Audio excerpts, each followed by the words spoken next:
Živijo. Pozdravljeni. Ja. Takole, zdaj bomo pa začeli, ker je ura 6. Lep pozdrav, da ste me našli, da ste se kar naenkrat tako lepo odzvali na temo najbrž, o osebnem duhu in ustvarjanju pomena. Moram reči, da sem kar malo vznemirjen in da upam, da energijo lahko porabil, da bom pravzaprav povedal to, kar sem se namenil, kaj mislim z osebnim duhom in kaj je ta osebni duh, ki pravzaprav je neka nova kategorija, ni nek uveljavljen pojem. Duh je oseben tudi, ampak oseben duh pa ne. Torej ta specifična sintagma, če tako rečem, besedna zveza, nenavadna, da se jo tako predstavlja, je sicer bila že opisana v knjigi Osebni duh kot srce in motor individuacije. To je knjiga 9 od zbirke 10, Cogito Individuationis. In začel bom takole. Torej, obstaja približno ali pa vsaj 5 razlogov, zakaj govoriti o osebnem duhu. Prvi je ta, da je tudi duh, z vso pravico o njem govorimo na oseben način. Vemo, da je duh nekaj, ne samo, kar je znano za posameznika šele po smrti, ampak že za časa življenja. Rečemo, to bi bilo pa značilno za tega človeka, način, kako nekaj naredi, kako se obnaša, kako reagira, kako ne reagira, in rečemo, to je pa nek njegov duh.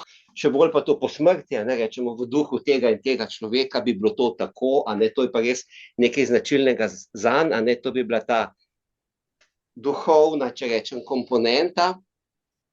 To je en razlog. Drugi razlog je ustvarjanje pomena. V življenju želimo ustvariti nek pomen, ki ga lahko razlikujemo od smisla. Zdaj, kaj mislim s tem, Ko sem šel na konferenco na Portugalsko, me je bolela noga. In imam 2 aveniji, kako si to razložiti, zakaj me noga boli. In sicer s pomočjo smisla, temu, čemu jaz pravim smisel, in temu, čemu jaz pravim pomen. Smisel je bil v tem, da sem bil prejšnji dan na treningu in borilnih veščin, in ker sem na nek način hotel izgoreti svoj strah pred potovanjem, sem malo bolj intenzivno delal te borilne veščine in sem nekoliko seveda pretiraval in zato me boli noga. Torej, smiselno je, zakaj me boli noga. To je smisel. Torej, jaz si lahko razložim nek smisel s pomočjo razumevanja konceptov. Koncepti, ki sem jih tukaj uporabil, je bil trening, je bil velik napor, je bila povzročena bolečina zaradi intenzivnega treninga in tako. Torej, dobil sem smisel. Ampak kaj pomeni, zakaj mene zdaj boli noga, ko grem na letalo na Portugalsko, in pomen je bil čez nekaj časa izplaval, ta pomen je bil nekaj, kar jaz povezujem z duhom, in ta pomen je bil korak, ki sem ga delal. Prvič sem predstavil v življenju neko svoje delo, to je ta konstitucija človeka, model konstitucije človeka, ki ga tudi tukaj vidite. In pravzaprav je bil to en velik, majhen za človeštvo, velik zame korak. In ta korak ni bil samo fizičen, ampak je bil dejansko stvar mojega duha. Ker sem si upal iti na Portugalsko, predstaviti to in sebe izpostaviti, bi rekel, nasiliti svojo energijo, in s tem izkazati neko osebni duh, ki je bil s pomočjo dejanja, prvič pisanja nekih knjig, ustvarjanja neke sheme, in potem to tudi seveda dovolj energično nekje predstaviti, upati si, in to je bil ta korak, vidite, in to je pa pomen. In pomen je duhovna kategorija, ki jo lahko razlikujemo od smisla. Torej, jaz imam nek pomen v tem koraku. Noga na telesni ravni je bila simptom, ki mi je opozarjala, da delam korak. Torej, delaš korak, najbolj se tudi malce bojiš imaš neke obrambne mehanizme, ki te držijo nazaj, pretiraval si na treningu in noga te boli, ampak ti delaš korak. Torej, ta simptom je meni ustvarjal pomen, ki pa ni, za razliko od smisla, ni razložljiv z nekimi koncepti ali pa z nekim razumevanjem vzroka in posledic, ampak je bolj nekaj, v kar sem s celim srcem vstopil, sebe založil in s tem ustvaril nek korak v življenju, ki mogoče bo tudi drugemu odprl eno novo razumevanje. Torej, takoj, ko govorimo o duhu, ga razlikujemo od razmišljanja ali od nekega miselnega kogita, če temu tako rečem, oziroma od neke interpretacije, ki je logično razumljiva, ki se da pojasniti, ampak pomen je prvič zelo oseben in drugič duhoven. In v tem prostoru osebnega duha se gibljemo z pomenom. Torej, imamo dve iztočnici za osebnega duha, zakaj zdaj osebni duh in ustvarjanje pomena. Tretji je pa, kako se duh danes sploh uporablja, kdo je zdaj ta duh in kaj je duh prvič, torej, da je in kako je, torej, obe zadevi, kako vemo, da je in kako ta duh zdaj pravzaprav prežema vse nas in kdaj ga imamo, kdaj ga nimamo. Ena hitra povezava z duhom je energija. Torej, kadar vi nimate energije, ste morda depresivni in to je stvar duha. Torej, tukaj ne gre toliko za psiho, kot mogoče misli psihoanaliza, da gre tukaj za psihično energijo. Ne, gre za neko duhovno energijo, ki je moja osebna in ki se aktivira, kot sami veste, se spomnite na svoje življenje, takrat, kadar delate stvari, do katerih imate veselje, ob katerih nam poje srce, za katere se osebno založimo, za katere se osebno angažiramo in ta oseben angažma je tisti, ki daje potem to energijo duha.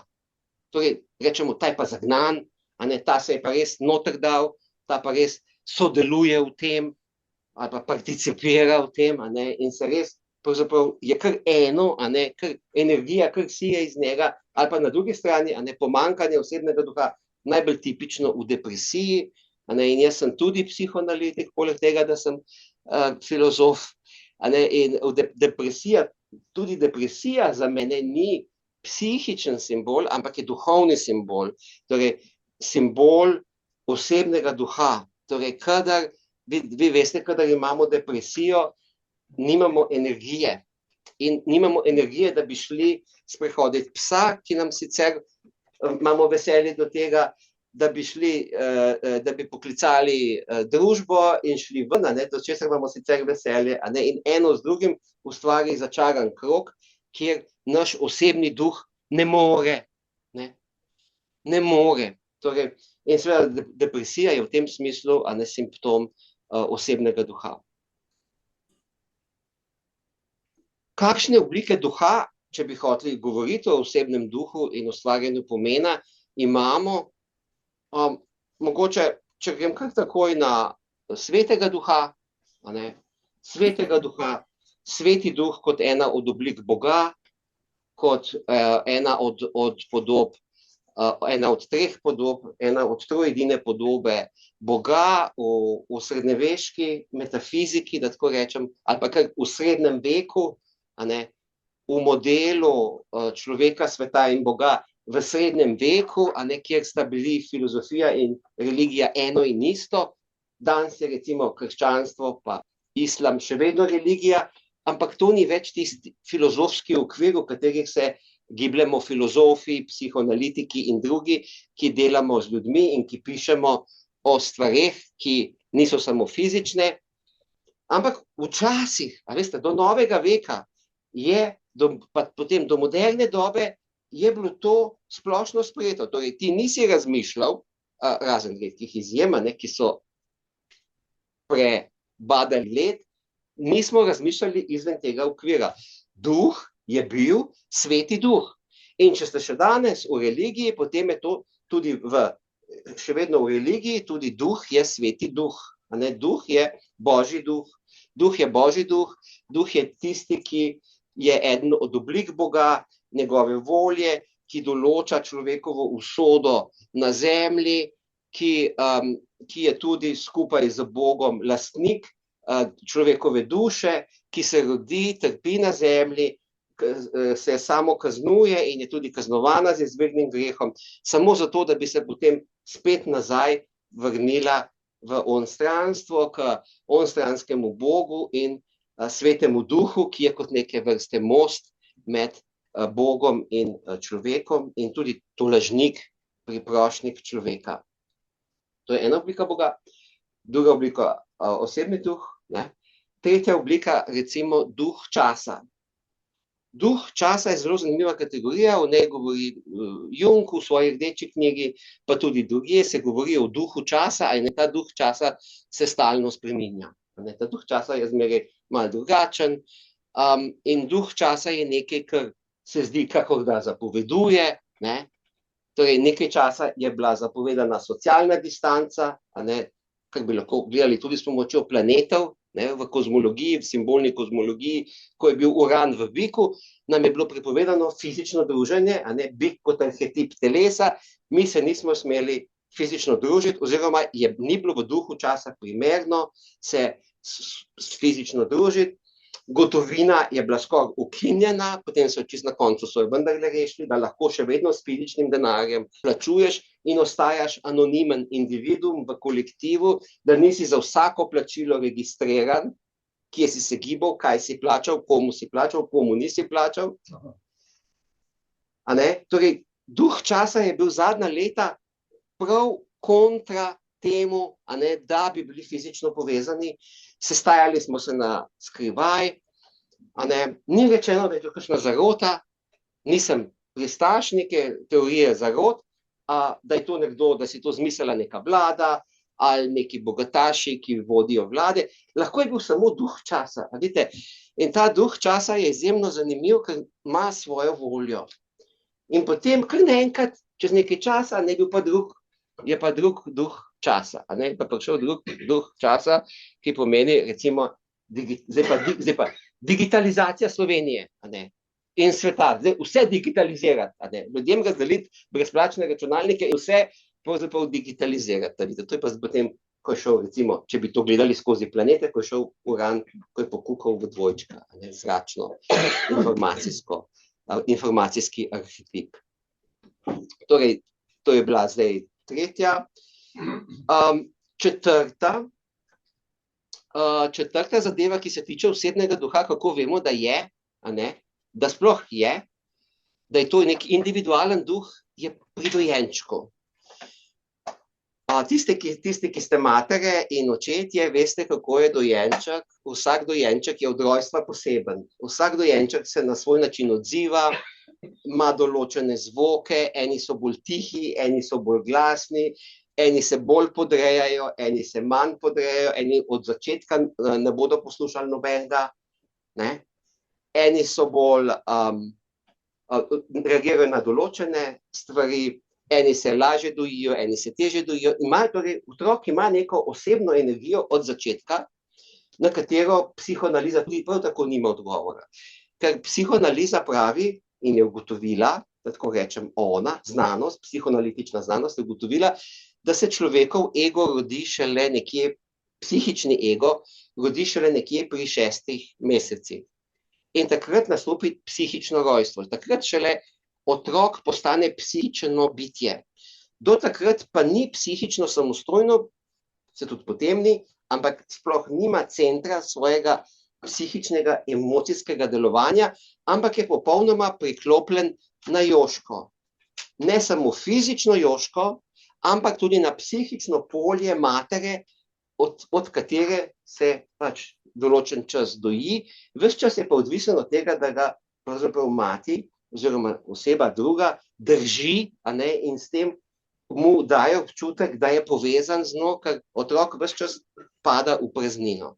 Ampak odkje potem ta energija otroku, ta duhovna energija, ki je značilna za njega, to značilno obnašanje, ta značilna volja, ki je večja ali manjša, ima določeno obliko, a ne, ki ostane pravzaprav ves čas v življenju, prav že kot dojenček je bil tak, a ne, in je dejansko ves čas tak, a ne, in se to ves čas kaže, te njegove energijske značilnosti, kako se obnaša, kako se smeji, kako nečesa noče, a ne, kako je do nečesa razpoložen, drugih stvari ne mara izrazito, pa veste, in to, da je otrok energijsko bitje, da je otrok duhovno bitje, od vsega začetka opazimo, a ne, ko delamo kasneje na sebi, recimo z metodo IPAL, v psihoanalizi ali kjerkoli, a ne, ko pravzaprav ugotavljamo, kdo smo. A ne. In ker je osebni duh tako zgoden, tako temeljen, tako na začetku razvoja otroka, je pravzaprav vsakič, ko sebe zagledamo kot otroka, kot notranjega otroka, kot človeka, ki ima veselje do življenja, ki ima spontanost, ki ima avtentičnost, je pravzaprav to odklepanje energije, ki je energija osebnega duha. No, vedno se spomnim na dva filozofa, a ne, ki sta začela v novem veku, oziroma že na poti v modernost, za moje pojme res postavila temelje osebnega duha, čeprav ga nista še tako imenovala. En je bil Fichte, a ne, ki je rekel, vsako jutro, ko se zbudim, moram postaviti sebe pred se. In takrat se pojavi ne samo fizična, duhovna erekcija, torej erectus, pokončno, a ne, to je pokončno bitje postanem z dejanjem volje.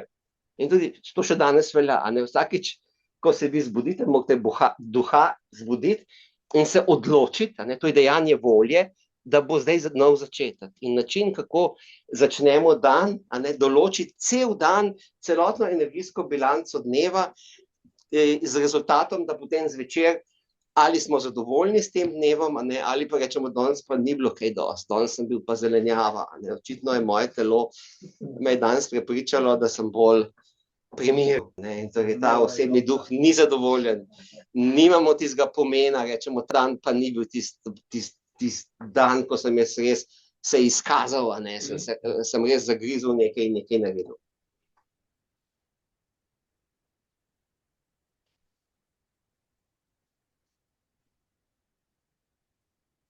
In potem je mogoče še zadnji faktor, ki ga moramo pogledati, ko govorimo o osebnem duhu, kaj sploh to je. To je mogoče, to je to, kar imenujemo duhovnost dandanes. Dandanes imamo ogromno duhovnosti, a ne, in nočem zdaj neke določene duhovne šole omenjati, ampak veste, kaj je duhovna šola. Duhovna šola je ponavadi doktrina, torej uči se, ne samo pri verouku, ampak tudi na kakšni drugi duhovni šoli, a ne, ki uči neko kolektivno duhovno znanje, se uči doktrina. Mi se lahko učimo tudi mitologijo, da se razumemo, mi lahko poučujemo, in to je ravno tako duhovno šolanje. To se pravi, učimo se nekih duhovnih resnic, ne. Naprimer, s pomočjo Svetega pisma, s pomočjo Korana, s pomočjo antičnih pripovedk, a ne, s pomočjo pravljic, notri so te niti, a ne, pomeni, da bom spet tako rekel, ki niso logično razložljivi, ki niso smiselni, a ne, ampak kako se potem nek razplet razreši, a ne, nam da nek pomen, ki pravzaprav ni smiselen. Naprimer, najbrž mogoče poznate zgodbo o Demetri in Kori, ne, o dekletu in boginji iz stare Grčije, boginji narave, ki sta bili neločljivi. Torej, Kora je bila mladenka, ki se ni mogla ločiti od matere, mati je bila pa boginja narave, in izgledala je tako, kot da bosta za zmeraj, a ne, v tisti harmonični povezavi v naravi živele in da ona nikoli ne bo rabila postati ženska in se ločiti od matere. In kaj se je zgodilo? Ko je Bog podzemlja to videl, je razparal površje, ona je padla noter in v podzemlju je postala njegova žena in je potem pol leta ni bilo na površje in ko se je vrnila, ni bila več devica Kora, ampak je postala Perzefona, kar pomeni tista, ki ljubi noč. Prepoznala je globino življenja in bila je še vedno hčerka svoje matere in je s tem doživela razvoj, in potem ločitev od matere, da je lahko živela potem svoje življenje. Vidite, to je en primer, kako najdemo pomen v tem mitu, v tej zgodbi, zato ker je to arhetip. In osebni duh se dotika arhetipov. To je pa mogoče najbolj pomembna točka, da osebni duh sebe prepoznava, sebe preučuje, sebe prepoznava in sebe ugleda s pomočjo arhetipov. S pomočjo prapodob, rečemo po slovensko, prapodob, ki jih najdemo v mitologiji, v zgodbah, v Svetem pismu, v Koranu, v vseh svetih spisih, da tako rečem, ki jih je človeštvo izdelalo in ki so rezultat duha. To niso znanstvene razprave, to niso znanstveni dokazi, ki bi bili logični ali pa ki bi bili empirično ponovljivi. To je dan znanost. Torej, ali imamo opis s pomočjo misli, smisla, ali imamo pa fizične dokaze, torej, da je nek fenomen, da ti ponoviš in si ugotovil, da je to res zakonitost tega fenomena in ga lahko opišeš z fizičnimi postopki, ki veljajo v dovolj veliki ponovitvah.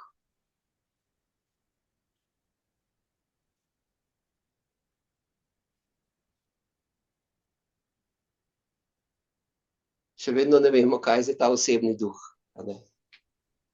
Fichte, jaz sem prej omenil, on je imel prav predavanja, se je zelo veliko riskiral. To je bilo v začetku 18. stoletja in on je imel vedno predavanja takrat, ko je bila maša. Tako da, ali si šel tja poslušati duha, ali si šel po cerkev, tako da ni bilo, je moral delati, na nek način je delal pač neko konkurenco. Čeprav ni nikoli potem uporabil tega pojma, osebni duh, saj nikjer nisem videl, ko sem ga bral, ne mi oprosti, če vse nje, pa je meni všlo. Drugi je bil pa filozof religije, zelo znan, Friedrich Schleiermacher, ki je bil njegov sodobnik in ki je rekel eno zanimivo zadevo: vsak mora postati duhovnik. Vsak mora postati duhovnik. Torej, če hočemo iti s časom naprej, mora vsak postati duhovnik samega sebe, svoje hiše, svojega življenja.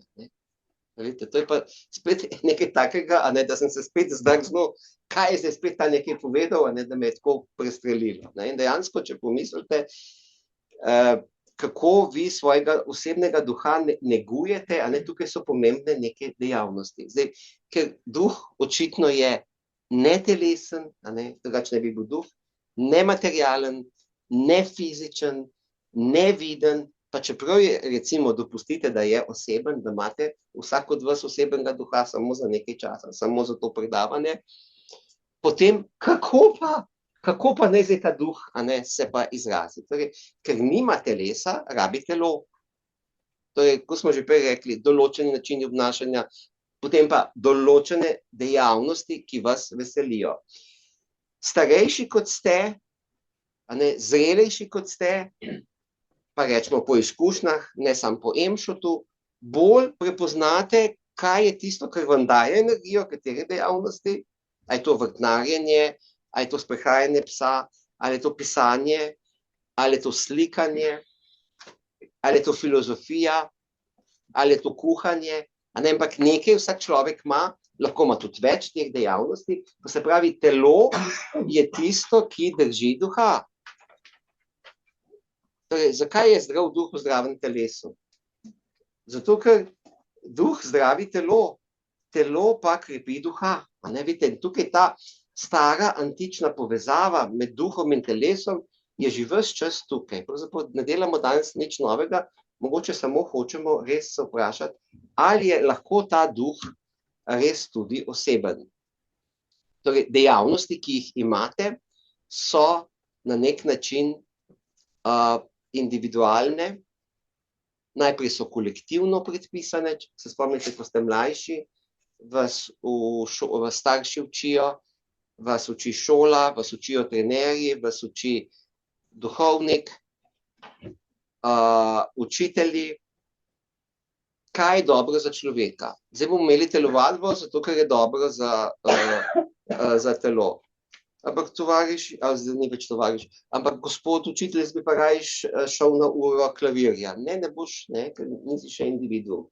Ampak kasneje v življenju pa lahko z neko svobodo, neko povečano svobodo, ko sebe bolj poznate, izbirate dejavnosti,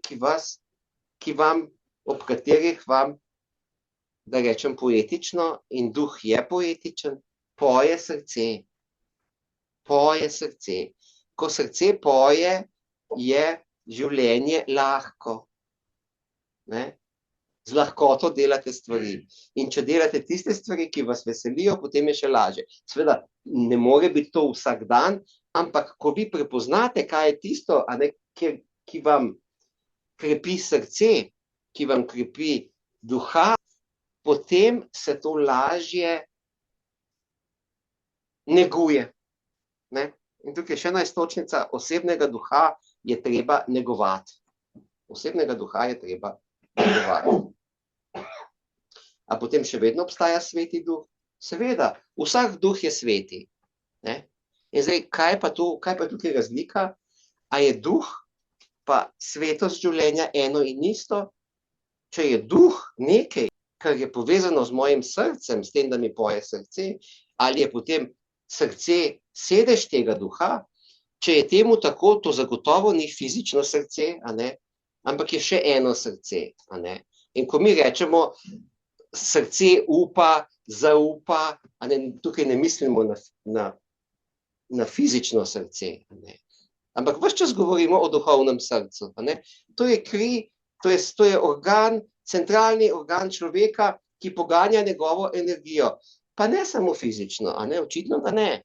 Duhovno energijo, to je duhovni organ, to je sedež človeka, njegovega osebnega duha. Drugače ne more biti. Tako kot fizično srce poganja kri po žilah, tako duhovno srce poganja energijo po našem bitju. Zdaj pa, a je to bitje res samo telo, ali je tudi osebni duh, ali je to tudi njegova osebna duhovna entiteta. Vemo, da je to fizično telo, vemo, da je to človekov način razmišljanja, vemo, da je to njegova duševnost, ampak ali je to vendarle lahko tudi njegov osebni duh? Ali je zdaj dovoljeno res na ta način razmišljati, pri čemer se ne dotikamo, da je zaradi tega, ker je manjša vloga ali svetega duha v religiji, ali pa duha časa, ki ga ravno tako želimo spoštovati.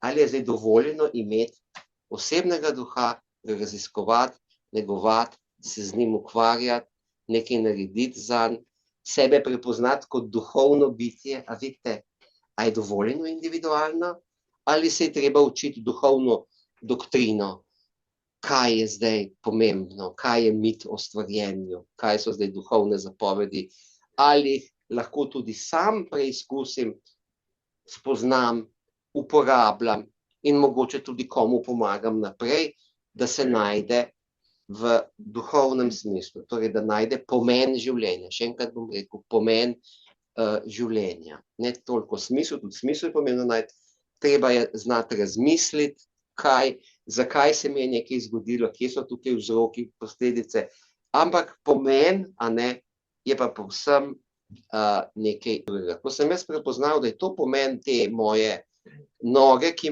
me je bolela, ko sem šel na letalo, sem videl, kako pomembno, kakšen pomen ima ta simptom in kakšen korak jaz delam tudi brez tega simptoma, ampak telo sodeluje. telo sodeluje. Matjaž, zbudi se. Ala, zbudi se, to je bolj pomembno, kot ti misliš. Aha, ok, ne.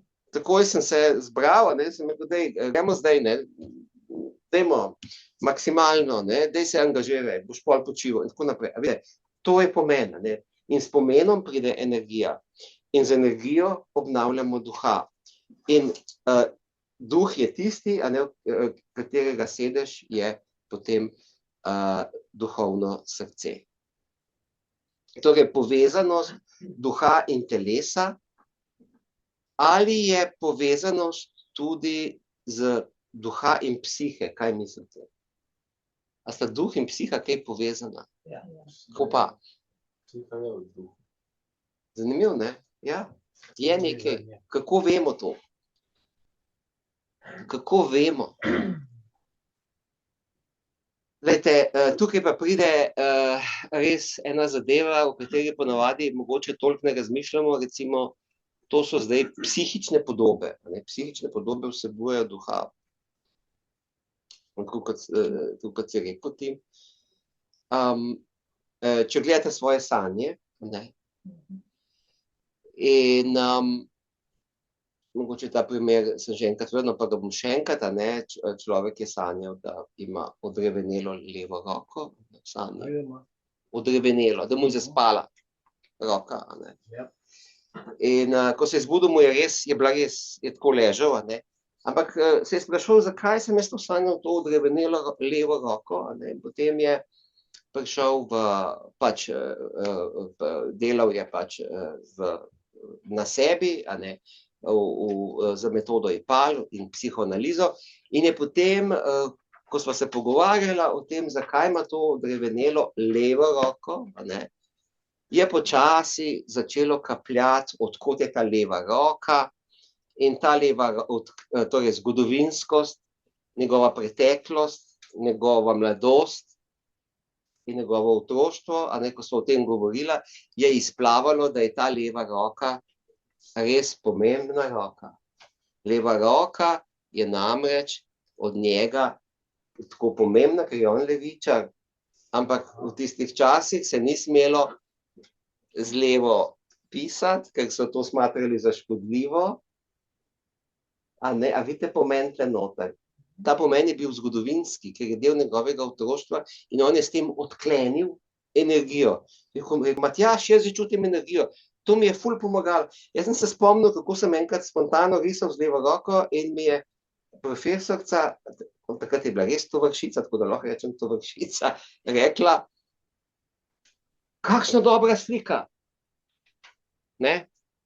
Ker je bila avtentična, ker je narisal z levo roko, ki je njegova avtentična roka za pisanje in risanje in je pač moral se učiti z desno, ker pač se ne smelo, ker so smatrali, da to ni dobro. In s tem je potlačil ali pa izgubil en del energije svoje. A vidite zdaj, kako psiha vsebuje duha. In s tem je on, in kaj potem naredil? Potem sva šla gledati, če njegov kozmogram, a ne, ki je bistven del metode IPAL, in sem rekel, kam bi dal ti v te karti svoji ta simptom in je pokazal na Plutona v 5. hiši. Pluton pomeni tabu, nekaj, kar je bilo skrito, nekaj, kar je v podzemlju, a ne, Pluton, had. 5. hiša je otrok, je to njegov notranji otrok, ampak to je tudi njegov dejanski otrok, njegov sin, ki je na začetku pubertete in s katerim je možakar začel izgubljati stik, ker se velikokrat zgodi, a ne, med očetom in sinom zmanjka tega svetega duha, a ne, in se oče in sin, ko pride ta prihod, pravzaprav je treba nekaj narediti, da bi se našla ta stik. In on je potem, ko je ugotovil, da je to njegova, da je pomen v tej sanji in da je to odklepa njegovo energijo osebnega duha, začel risati skupaj s sinom, ker je imel ta spomin na to sliko, a ne, s katero je v gimnaziji uspel, ko je učiteljica pohvalila, ker je bila res lepa slika, takrat je spontano uporabil levo roko, ko je to risal. In je potem začel s sinom risati skupaj. in sta najdla eno dejavnost, vidite, spet dejavnost, ki je tako pomembna za duha, s katero je potem on ta odnos se odprl spet, Sin se mu je odprl spet, najdla sta neko dejavnost, ni bilo treba govoriti, bila je telesna, delati skupaj nekaj, ker je včasih lažje, kot pa čveke, ki to včasih nič ne pomeni, ampak nekaj skupaj narediti takega, kar pravzaprav nekaj pomeni obema in je obema nekaj pomenilo. In s pomočjo tudi tega kozmograma, te pozicije, ki jo je našel v svoji karti, Pluton v 5. hiši, je odklenil ta potencial, lahko bi tudi brez te karte, ampak bistvena zadeva pri metodi IPAL, ravno pri osebnem duhu je, da s pomočjo simbolov, ki so noter, simbolizacij, simbolnih zapisov, odklepamo energijo osebnega duha. Torej, pod to predpostavko, da kozmogram kaže sinhrono z rojstvom določeno sliko kozmosa, kako so planeti položeni, katere arhetipe zodiaka in v katere hiše, lahko, da so to koordinate osebnega duha, ki ni prišel samo na Zemljo, ampak je tudi biva v človeku potem, dokler lahko, se uči določenih izkušenj in potem na koncu spet odide.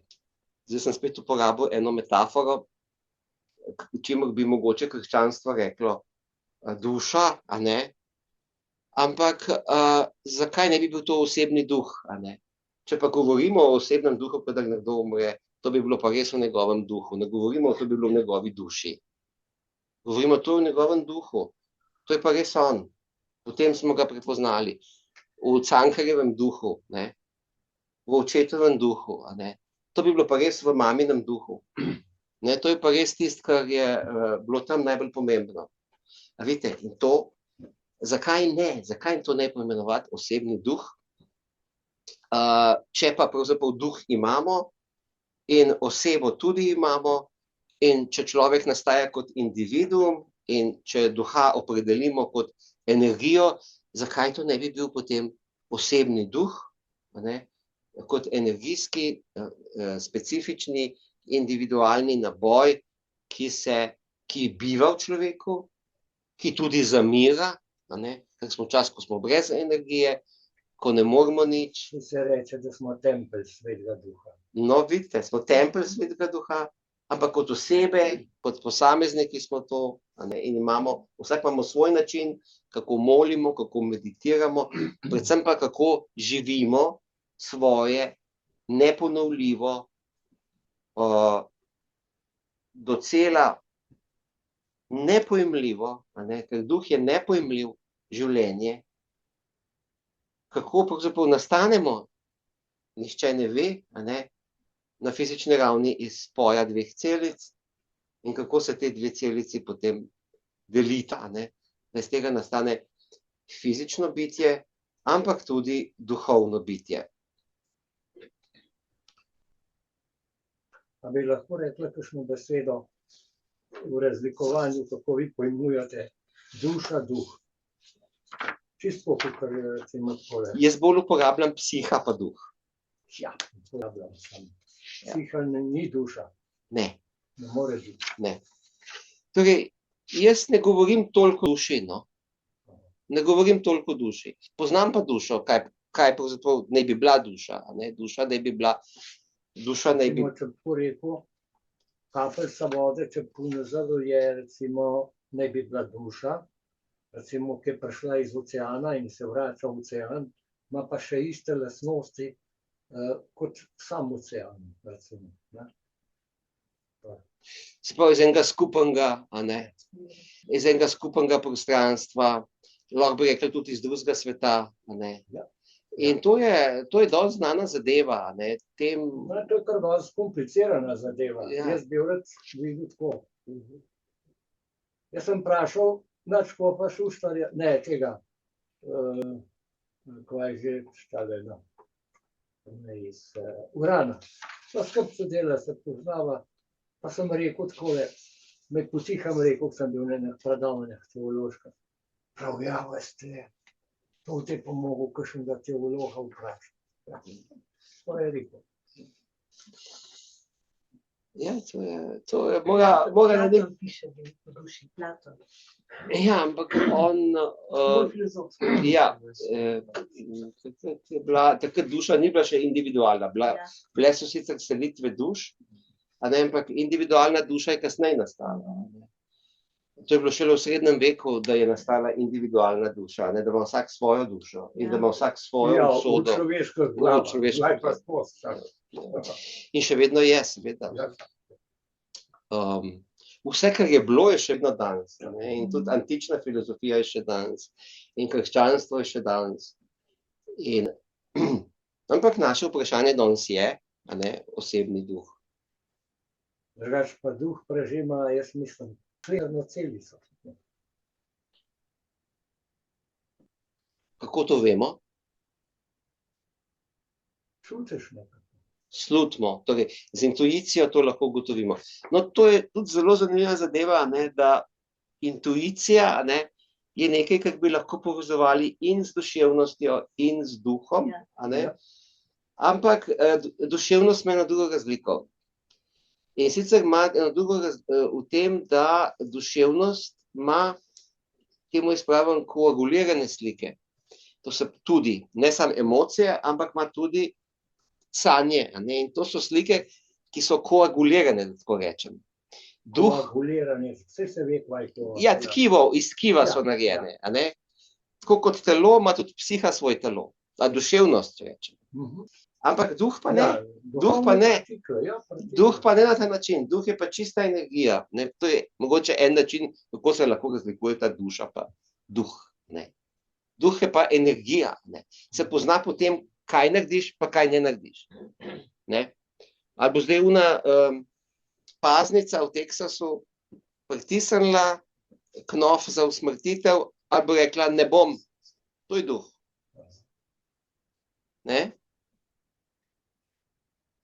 Ali so te pazniki v Auschwitzu je pritisnil tisti gumb za plin, ali ni pritisnil. In Nürnberški procesi so bili prvič v zgodovini, da so sodili, da so nekomu sodili na podlagi tega, da bi lahko ne naredili. Ker oni so se takrat sklicevali, da je bilo to zaradi povelja. In sodišče, mislim, da je bilo, ne vem, to boš ti bolj vedela, ker si v etiki doma, ampak ali je bilo to res prvič v zgodovini, da se je sodilo zločincu na podlagi tega, da bi lahko zavrnil ukaz? Se pravi, da bi svojega osebnega duha poslušal, in se ne bi skliceval na to, kaj je bilo njemu ukazano. Kako je razrešil svojo etično dilemo? Kako je razrešil svojo etično dilemo? Tukaj smo pač na področju etike.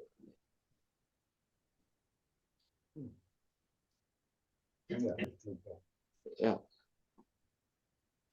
To je mogoče še zadnjo, no potem bom pa vam besedo. A se da razlikovati Boga pa duha? A se to da razlikovati? Ja, Bog je duh, se ga ne moreš. Ena izmed, bom rekel, oblik Oče, Sin in Sveti Duh, recimo. Ampak po drugi strani pa, kako jaz doživljam Boga, je mogoče malo drugače kot pa vaše, Imam neko svojo podobo Boga. In ta moja podoba Boga se majčkeno razlikuje od nečesa, kar je neko kolektivno pojmovanje Boga. Mogoče ne veliko, ampak so neke nianse. In mislim, da je to stvar osebnega duha. No, potem smo pa tle končali teoretsko. Zdaj vas še povabim k komentarjem. Saj gospod je že. Še ostali, ki ste na Zoomu, seveda tudi povabljeni. Imamo še 15 minut časa. Jaz bi samo to rekla, da je za etiko, za tiste, ki se bolj poglobljeno z etiko ukvarjamo, to je izredno pomembno, to razmišljanje o osebnem duhu. Ker pri etičnih dilemah je ravno ta osebni duh tisti, s katerim se odločamo za svoj odnos do stvari, do ljudi, do življenja, do vsega, kar etika je. Vse to imajo tudi zdravniki, da je moralno-etično vprašanje, ugovor vesti, ne? To pa ne bom naredil. Ja. Zanimivo, da ste to omenil, sem se spomnil, kako se to počasi razvija, ne? Ja, zelo počasi. A lahko obstaja ta, se ugovor vesti je mogoče najboljši primer, zakaj je osebni duh, srce, individuacije, a ne. Ko sem šel jaz v vojsko 1984, ni bilo še ugovora vesti, ti nisi mogel reči, jaz pa ne bom, a ne. Aha, ne. Ni bilo še ugovora vesti, ni obstajal. Ja. Ni obstajal. Tega še ni bilo v človekovem zavedanju, ali je bilo pa v rojevanju. Zdaj pa postaja na nek način že skoraj da norma. Ne povsod, ampak vsaj v principu neka norma, da obstaja ugovor vesti. In tudi to je najbrž vprašanje osebnega duha. Pa ni bilo mogoče tako, da zato, ker ni bilo konsenzu takrat, ne da ni obstajalo. Seveda je ugovor vesti je obstajal, tako je. Ugovor vesti je obstajal ves čas. Ni bil pa kolektivno priznan. Ja. Recimo tako kot v komunizmu ali pa še marsikje drugje, a ne. Sprejet ni bil enostavno. Nisi smel ugovarjati določene zadeve. Tako kot še danes ne smete ugovarjati, ne, ko je bil lockdown, zakaj ješ sendvič pred cerkvijo, ne smeš. In če ugovarjaš, si kazno, ne, vsi teh primerov je polno, ne, pač različno od... Ampak, kje smo ostali? Da mi spet je začel govoriti.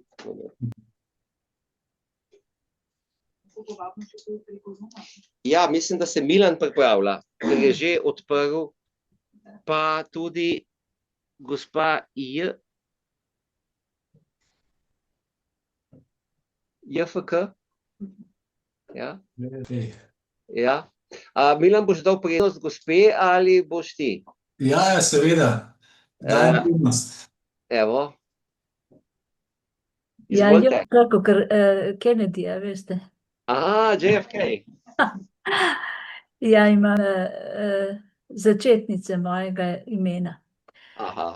Ja, o tem kar nekaj vem, ne, ugovor vesti in tako naprej, ker moj mož je bil ginekolog in je velikokrat je bilo naša debata družinska, ne, kaj je s temi abortusi, ne.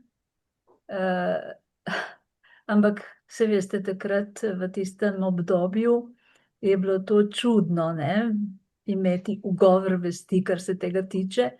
In se spomnim, da je večkrat rekel, če bi on odklonil delati abortus v porodnišnici, potem bi rekli, da je malo čuden ali pa nor celo. Ne, tako da, evo, tukaj... Če bi on kot zdravnik to odklonil, ne. Ja, seveda, ne, v tistem obdobju je bilo to nepojmljivo, ne. To je bilo pač del opisa njegovih del in nalog in to je moral delati, ne. Moral delati. Tako da ne vem, a je bilo takrat sploh, a je kdo sploh uporabljal ta ugovor vesti, ne, v tistem obdobju komunizma, ste ga omenil prej, ne, ta obdobje. Jaz ne vem, da bi kdo odklanjal določene... Sigurno smo vsi odklanjali, ampak vprašanje, če smo to uveljavljali, a ne. No, ja, tako je. Ampak nekaj je, ko ni dejanje, še ni izraz duha. Ja. Je samo notranja drža, ki pa ne more najti potrditve, a ne, v odnosu do kolektiva. In a veste, v naši družini je bilo sploh tako, ne, moja teta je bila nuna, ne, v Lurdu celo in je bilo to velikokrat na tapeti pri nas, ne, ali ja delati ali ne delati to. Mimogrede, jaz sem bila tudi na Portugalskem in tudi me je bolela noga. Tako da pred 10 dnevi sem prišla iz Portugalske. A res? Jaz pa Jaz pa 7. A res? No, lahko bi se 7. decembra sem prišel iz Portugalske. zanimivo. Se pravi 10 dni, ne? 10 dni. Ja. Smo bili na skupnem letalu morda. Na Vuelingu ne. Prosim? 19, je največ vibracija števila. Na Vuelingu ne. Ne. Ne, pa niso bila. Ne. Moram nekje paralelno. Ja. Evo, hvala za lepo predavanje. Hvala. Bom uporabila. Z veseljem in srcem. Jaz samo Kako je v vaše zvezi- ime? Julijana Florjančič Kristan. Julijana, hvala. Zdaj pa Milana, ne? Ja, hvala Matjaž, za res fajn tole razlago, eksplikacijo. Jaz sem to knjigo tudi prebral, ta del, 9. voljum. Še recenzijo knjige, a ne? Ja, me je tudi zelo nagovoril in tudi to, kar smo zdaj na koncu odprli. Recimo iz knjige same, ne, tudi še so med nami še tisti, ki je niso prebrali. Mene je zelo dobro nagovoril, pa jaz vedno gledam malo z očmi, dajmo reči, s telesne strani gor, ne, kot športni pedagog, nekdo, ki se z vadbo ukvarja, pa želi človeka celovito podpreti, kako bi pogledal ta logos, ki se kaže v somi, ne, in zdaj ta razlika med dušo in duhom, ki je filozofsko tudi tako, ne, tak odprt teren. Se mi zdi, da si ga zelo dobro ujel, ali pa vsaj nakazal tam, ker razlagaš grške besede, ne, še tudi duha časa iz v Grčiji, stari Grčiji, ki rečeš pnevma. Pnevma je vezano na zrak, ne, na pneumatika, ne, to je pač ta fizikalna logika, ker gre za nekaj pneumatičnega, vezanega na dihanje. Pol pa reče psihi, pa še timos. Ne, in zdaj tle noter, kako pade, zdaj kaj mene nagovori, timus, ne, timus je tudi žleza. Timus je prižrc, ki nekje v puberteti počasi začne, pravijo, ugašati, ampak meni pa zanimivo, ne, slovenski ime. Prižrc, ne, pa timus kot timijan, kot materina dušica. Se pravi, eno je neka želja, ki je pri svoji želji biti, ne, in ko si najstnik, ravno takrat, ko neha počasi delati, ta timus kot žleza, ne, se meni zdi, da na nek način se spusti bolj v srce. Se pravi, da gre mogoče v tisti fazi najstništva, pubertete, zato da se ta osebni duh stika z srcem, z dušo, dajmo tako reči, če bi lahko kaj dušo dali, da tam pride do spoja. In če ti tega ne izživiš in ponavadi ne, v najstništvu se odpreš, takrat se nekako konstituira ta stik, pa zaradi logike, pač psihične, kakorkoli, ne, super ega in takih stvari zavijaš malo stran, naokrog in pol prideš v mojih letih, dajmo reči, ne, krizi srednjih let, lahko spet točno do tega. Kje sem jaz začel mimo sebe hoditi in evo ti v bistvu, ko grem nazaj v puberteto, rečem, tam sem imel željo po nečem, ampak okoliščine niso bile dane in sem šel naokrog. Tako da, če lahko malo na to temo, ti tudi, Eva, s tvojega sortimaja, jaz mislim, da tle, plus če bi pogledali Steinerju, on tudi, in pa fiziko samo, se pravi, duh kot nekaj zračnega, svetlobnega, svetloba je v zraku, zrak je nosilec svetlobe. In ko mi vdahnemo duha, tudi biblično rečeno, Bog je vpihnil zrak človeku skozi nos in tako je ta postal živa duša. Ne? Tako da se zrak razpolovi, dobi polarnost. To je že osnovna napetost, se pravi, duh. Ekvivalent je zrak. Ja, ne? To ni fizičen zrak. Tako. Ja. Ne? In ta tudi nosi svetlobo. To, kar nas navdahne, navdihne, navdahne. To je duh. In to je ona osnovna želja in ta prižrc je zame, ta timos je to biti pri svoji izvorni želji. To, kar ti počneš, ne, na telesni ravni, torej ti si pač doktor dihanja in tvoja knjiga, ne, o dihanju, to je pravzaprav duhovna knjiga, zato ker brez dihanja ni zdravega duha, tako kot brez vsakega telesa ni zdravega duha. To je ta, rekel, deviški del telesa, ne, devica, arhetip telesa spremenljivi, torej dihanje, odnos z okoljem je dihanje, ne, je tisto, kar omogoča duhu, da se sploh sporazumeva, tako s seboj, ne, in s pomembnimi drugimi in s kolektivom. Da, mislim, da je to, da sva kar v paraleli, Milan. Zelo, ne, in potem ta duh, ne, kot svetloba pade na vodo. Mi smo dobesedno vedro vode, fizično, 99% molekul v telesu je voda, 2/3 mase. In tukaj pravzaprav fiziki vejo, se zgodi naboj. Se pravi, ko duh z vdihom ali pa z idejo, ki jo nosi ta duh, ne, ker gre čez do uma, lahko z njim komunicira, vdahne in raztopi dobesedno svetlobo, ta naboj, mi v kemiji govorimo sicer kisik, dejansko gre za naboj te ideje, ki jo nosi duh, v kri. In ta kri potem jo se zavrtinči v srcu in to je pa zame tista animacijska sila, ki animira in je lahko to ta anima. Se pravi, jaz bi prevajal tvoj tekst z mojim osebnim duhom tako, da bi rekel, duh je v bistvu ta zračni del, svetlobni del, se pravi, ne, tudi že zraven, navdih, ki se raztopi v kri, tam se pa zavrti in dobi stik z dušo. In lahko rečemo, da je duh vdušen, zato da nekaj naredi, da nekaj skuha na tem svetu, potem pa ven pride, se reši spet. Tukaj bomo morali zaokrožiti. Vem, da bi lahko še veliko, ampak bomo drugič nadaljevali. Jaz sem samo to hotel reči, ki je prej gospa tale govorila v možu, pa v teh posegah, a veste. Ugovor vesti pa to. Verjetno ste vsi gledali, če ste pa ne bom, to je že zelo dolgo nazaj, je bil film, da sem v kaseto, Nemi krik, ste to gledali. Ne, je bil, slušam, ne je bil, tudi je, saj ni bil star tam še.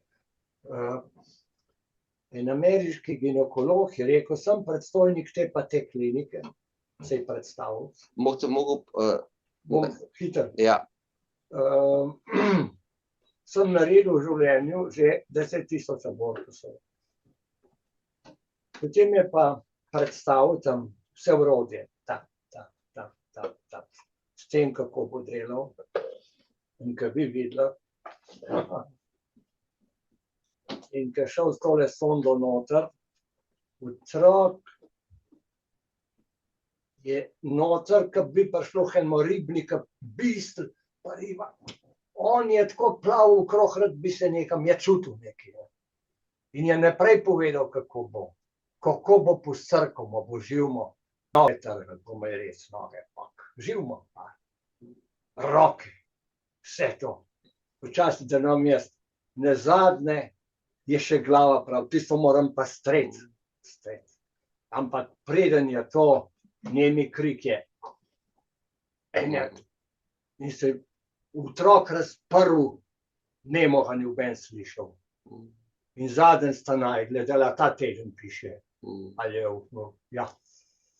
2 medicinske sestre, vse tele dele, vse rok, vse prste, vse formirano, vse.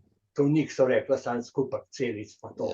In ta človek, ki je rekel, sem ta pa ta, vas urode je predstavil, 10,000 sem naredil, ki je videl, kaj naredil, so ga snemali. Nikoli nikdar več, ga noben vprašal v Ameriki, ni nobenega abortusa več naredil. Nobenega. Cela dvorana je šla pa sklonjenih glav ven, pa polna tišina. Pa je bila ogromna dvorana, pa polna ljudi. Sem bil tam, kaseto sem parem posodil. Kako je vam ime? Jože. Jože. Naš Mir je bila medicinska sestra, je hotela narediti tak frajer, je hotela narediti splav, ker bi jo potrebno ne vem kaj, je bila še zelo mlada, je komi začela na tole višjo medicinsko, je že sedela v celi, jo je bilo sram tle gorjeti, ampak nekaj jo je in je ustala in je ta danček, tak frajer, glasbenik. Dobro, tukaj bomo, hvala Jože, da ste tole še podelil.